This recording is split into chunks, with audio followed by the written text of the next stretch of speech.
Welcome back to Money Matters with EFCU Financial. As promised, we're going to dive a little bit deeper into the components of what a credit score actually is, right? What makes it up?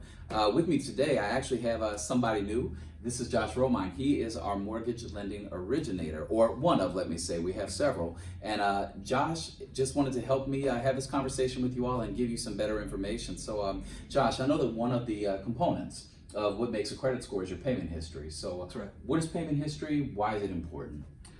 Payment history is probably the most important of the 5 credit factors, Okay. in that it paints a picture of what you're going through right now for a lender. You know, if you put yourself in the shoes of the lender and think, what would they want to see? You know, they're about to give me some money. What would they want to see? They would obviously be worried about if you're going through any kind of financial strife or stress or mess. And so when they're looking at payment history, they're looking for the late pays more than on-time pays. And I think that's one pivotal cliche, is that they're not really tracking your on-time payment history as much as they're looking for when were you last late and what was it on. Was it a house note? Was it a car note? Was it a personal loan or a credit card? Most lenders expect that the first thing to go late would probably be the credit cards, but if it gets to the house note being late, right, they really know the hole is deep. But also how far it went behind before you got caught back up, that severity. Okay. The heavier it is, because of the recency, how recent it was in your past. Was it a year ago that you had a late pay, or are you just coming out of the mud right now?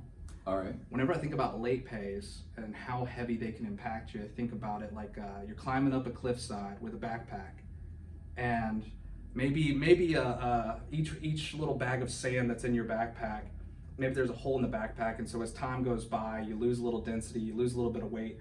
But if it's, let me think about what's the most heavy. Probably 90 days later or further on a house note that was just a month ago. All right.